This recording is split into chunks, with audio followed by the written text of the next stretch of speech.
Hello friends, good morning. कैसे हैं आप सब? स्वागत है आपका मेरे इस ब्लॉग अदर स्वाति ब्लॉग्स में। सो गाइस, आज सुबह मैंने उठ के अपना सारा काम ख़त्म कर लिया और अदर को भी जल्दी से नहला के, और अभी अदर सो गया है थोड़ी देर के लिए, तो तब तक मैं अपने लिए कुछ बना लेती हूँ खाने के लिए।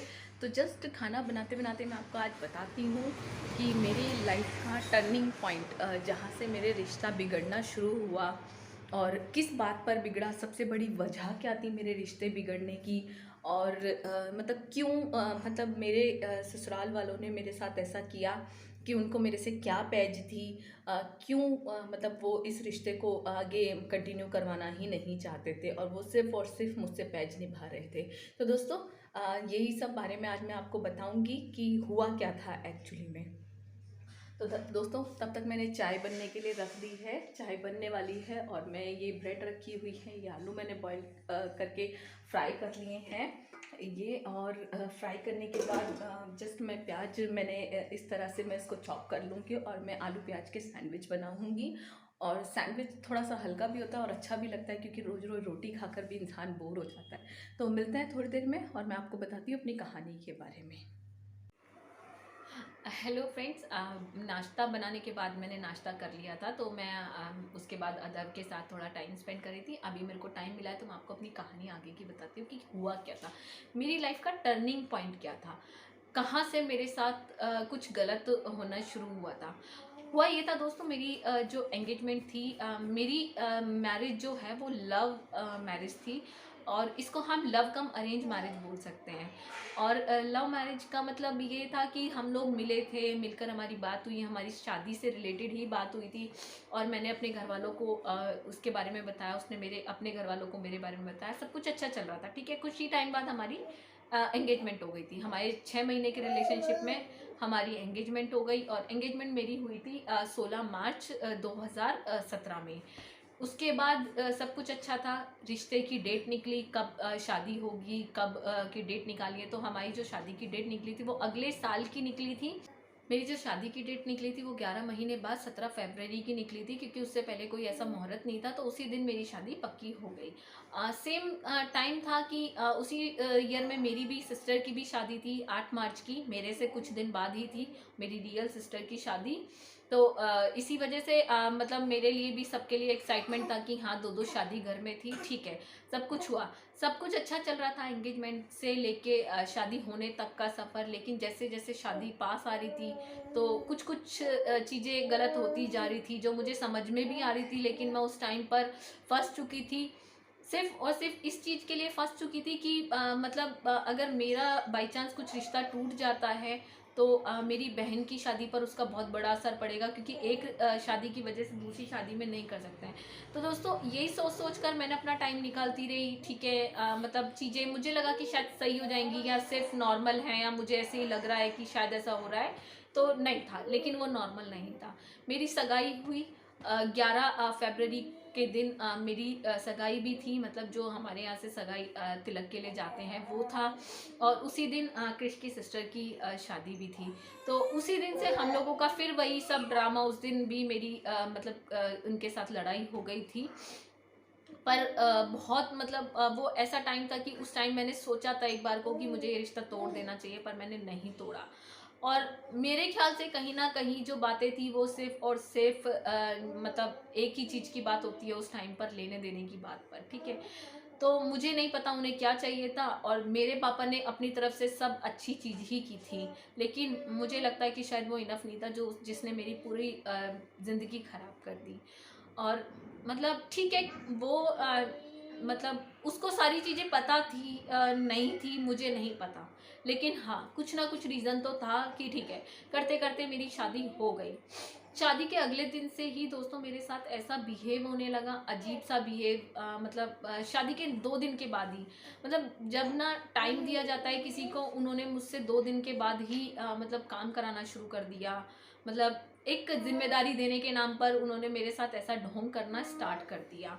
तो दोस्तों वो भी मैंने, ठीक है, मैंने उस चीज़ को भी नॉर्मल लेने दिया, कोई बात नहीं। उसके बाद 3-4 दिन के लिए मैं अपने घर आ गई। सेम टाइम पर होली थी, पहली होली अपने घर पर करती है लड़की, मैं भी अपने घर पर आ गई। तो घर पर आने के बाद क्या हुआ कि मतलब ये मेरे एक एक चीज़ इसमें रियलिटी है कि क्या स्टोरी एक लड़की के साथ हो सकती है और कैसे कैसे लोग इस दुनिया में हैं। तो मैं अपने घर पर आ गई थी, लेकिन उसके बाद क्या हुआ कि मैं अपने घर से जब होली के लिए मैं अपने घर आई थी, तो 8 मार्च की मेरी सिस्टर की शादी थी, तो मैं उसके लिए भी वहीं पर रुकी हुई थी। 8 मार्च के बाद 10 तारीख को मैं अपने मतलब ससुराल वापस गई। मेरा हस्बैंड आया लेने के लिए, हवन हुआ था मतलब, लेकिन वो हवन में नहीं आया, उसके घर वालों ने आने नहीं दिया, वो नहीं आया, मुझे नहीं पता। मैंने फिर भी उस चीज़ को भी अवॉइड कर दिया कि कोई बात नहीं, शायद नहीं होगा टाइम, कुछ काम होगा इस वजह से नहीं आ पाए, कोई बात नहीं। वो मुझे लेकर चले गए।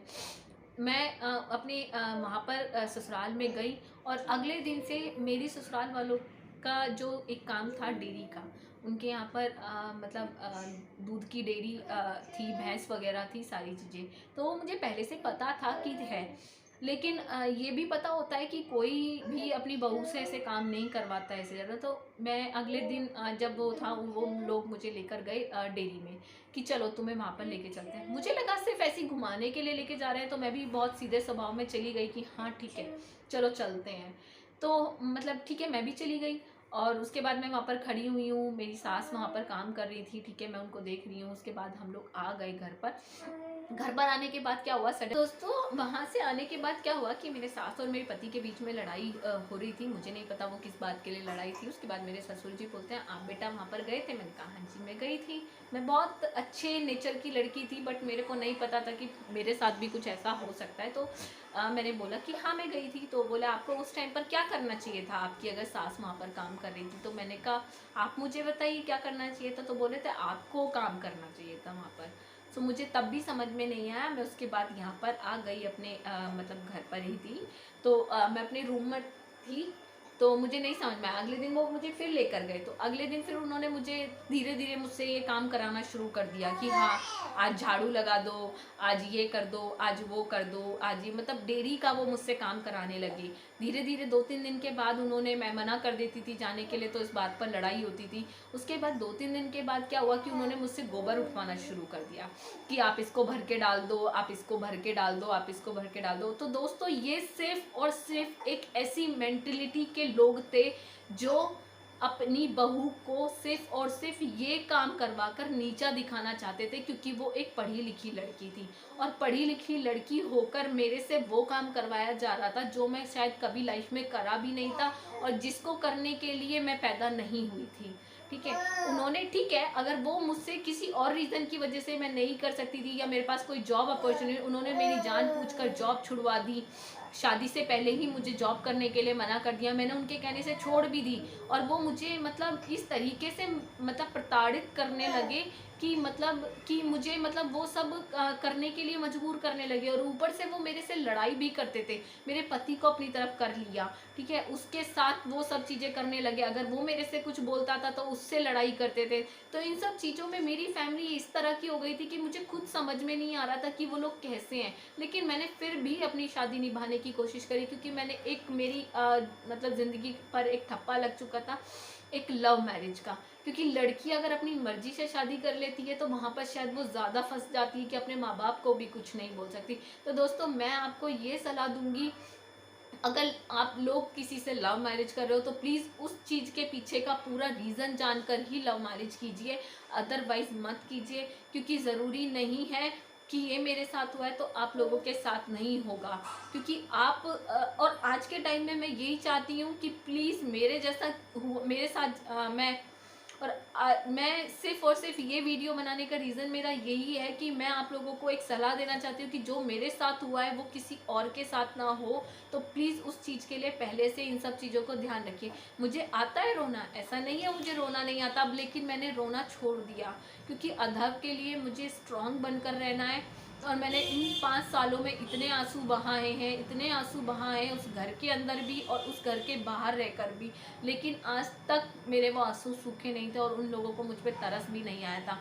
आज उनको तरस आ गया है जब ये रिश्ता बिल्कुल ख़त्म हो चुका है, बिल्कुल यहाँ इस रिश्ते को चलाने के सारे रास्ते बंद हो चुके हैं। दोस्तों, मैं उन औरतों के लिए भी बोलना चाहती हूँ कि जो अपने बेटे को अपनी बहू के साथ नहीं देख सकती हैं, तो कृपया करके मेरी उनसे रिक्वेस्ट है कि आप अपने बेटे की वजह से अपनी बहू की ज़िंदगी बर्बाद मत कीजिए, किसी की बेटी की ज़िंदगी बर्बाद मत कीजिए। आप अपने बेटे को अपने पल्लू में छुपा कर रखिए और आप ज़िंदगी भर ही अपने पल्लू में रखना उसको, लेकिन किसी और की ज़िंदगी बर्बाद मत करवाइए अगर आप अपने बेटे को अपनी बहू के साथ नहीं देख सकते हो। और ऐसी औरतें कम नहीं हैं, कुछ औरतें होती हैं ऐसी और बहुत सारी हैं। तो मेरी सास भी कुछ उनमें से ही एक थी कि वो अपने बेटे को अपनी बहू के साथ देखना पसंद ही नहीं कर सकती थी, और उसके लिए चाहे उन्होंने अपनी बहू की ज़िंदगी ख़राब करी या अपने बेटे के बेटे की ज़िंदगी ख़राब करी, लेकिन उनके लिए कोई मायने नहीं रखता था। तो दोस्तों, मैं आपको यही बताना चाहती हूँ कि प्लीज़, मैं आगे की कहानी भी अपनी बताऊंगी कि उसके बाद क्या हुआ, मतलब उस चीज़ के साथ, मतलब मैं कितना ज़्यादा मेंटली डिस्टर्ब हो गई थी उस घर के अंदर, और वो मेरी ज़िंदगी की सबसे बड़ी गलती साबित होने वाली थी कि मैंने अपनी लव मैरिज करके शायद लाइफ की सबसे बड़ी गलती करी है और जिसकी सज़ा अब मुझे लाइफ टाइम भुगतनी है। दोस्तों, मैं आपको यही बताना चाहती हूँ कि मेरी ज़िंदगी का एक एक सच मैं आप लोगों के साथ शेयर करना चाहती हूँ, ताकि उन लोगों को भी एहसास हो कि किसी के साथ अगर आप गलत करते हो तो किसी के ऊपर क्या बीतती है। आज मैं हूँ इस काबिल कि मैं अपने बच्चे को पाल सकती हूँ और मैं अपने बच्चे का मतलब अच्छे से ध्यान रख सकती हूँ, लेकिन अगर बाई चांस उस टाइम पर मैं ये सब चीज़ें छोड़कर ये सब चीज़ें नहीं करती, और मैंने कैसे जॉब की स्टार्टिंग करी, मैंने कैसे नौकरी करने के लिए निकली, मैं आपको ये सब भी बताऊंगी अपने आने वाले ब्लॉग्स में। प्लीज़ मेरी कहानी जानने के लिए मुझे लाइक, शेयर एंड सब्सक्राइब ज़रूर करिएगा। इससे आगे की कहानी मैं आपको बताऊंगी कि उसके बाद क्या हुआ और कितना कितना बुरा हुआ, और उसके बाद भी मैंने इतना सब झेलने के बाद भी इस रिश्ते को 5 साल तक निभाया, लेकिन उसका कोई फ़ायदा नहीं हुआ। क्योंकि जब एक बार अगर किसी रिश्ते में दरार आ जाती है तो आपकी वो दरार भर नहीं पाती है, चाहे आपका पति कितना अच्छा हो, फिर आपका वो अच्छा पति भी कब बुरा पति बनकर आपके सामने आ जाता है तो आपको भी नहीं पता होता। तो प्लीज़ मेरे चैनल को ज़्यादा से ज़्यादा लाइक, शेयर एंड सब्सक्राइब करिए, ताकि मैं आपको अपने आने वाले ब्लॉग्स में अपनी स्टोरी बताऊं कि अगर मेरे साथ इतना बुरा हो सकता है तो अगर किसी लड़की के साथ इतना बुरा होता है तो वो कैसे अपने आप को मैनेज कर सकती है और कैसे अपनी मतलब उसके आगे से अपनी ज़िंदगी शुरू कर सकती है। तो प्लीज़ मेरे लिए ना सही, मेरे बच्चे के लिए ज़रूर मेरे चैनल को सब्सक्राइब कीजिएगा।